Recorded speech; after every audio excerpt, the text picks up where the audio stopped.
Hey everyone, Steve Milloy here. Biden U.S. aid administrator and Obama-era UN representative Samantha Power and another know-nothing named Alexander Berger had an op-ed in the Washington Post this morning claiming that millions of children around the world are at risk of killer lead poisoning. Their op-ed is total BS, as the entire lead scare is classic junk science. Basic toxicology is that it is the dose that makes the poison. That is true for all substances, including lead. But lead hysterics, aka the entire public health bureaucracy, are fond of saying that there is no safe exposure to lead and that any measurable lead in your blood is lead poisoning. That is total nonsense. The classic scenarios for lead poisoning are children eating leaded paint chips like they were potato chips, or a child swallowing a small toy or piece of jewelry made with lead. But lead was banned from paint and toys decades ago, and general environmental exposures to lead are just too low to cause toxicity.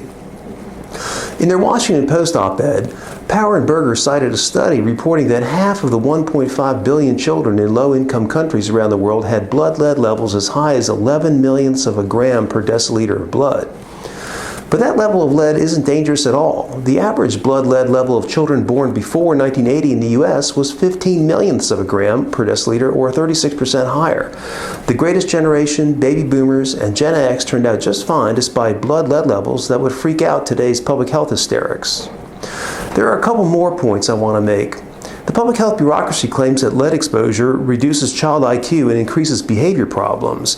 That claim first surfaced in research done by the University of Pittsburgh's Herbert Needleman in the 1970s, but accusations of scientific misconduct soon followed Needleman. Review boards found his results scientifically flawed, involving a pattern of errors, omissions, contradictions, and incomplete information. Needleman's own institution, the University of Pittsburgh, concluded that Needleman's mistakes were, quote, hard to explain as honest error, end quote. But Needleman's fraud had traveled around the earth way faster than the truth could catch up. Although there is still no credible science showing that blood lead level has anything to do with IQ or behavior, the public health bureaucracy nevertheless promotes its nonsensical position that there is no safe exposure to lead. Power and Berger also claim that lead poisoning kills at least 1.5 million people per year, more than the annual death toll from HIV and malaria combined. But that claimed death toll is based on mathematical modeling. There are no actual bodies. The models merely assume that exposure to lead causes death from heart disease. But there is no credible science behind that assumption, so there is no there behind the 1.5 million deaths claim. Finally, Power and Berger mentioned that 10 years ago, residents of Flint, Michigan were exposed to toxic levels of lead in their drinking water. That is false. Research shows that no one was poisoned by the lead in the drinking water at Flint.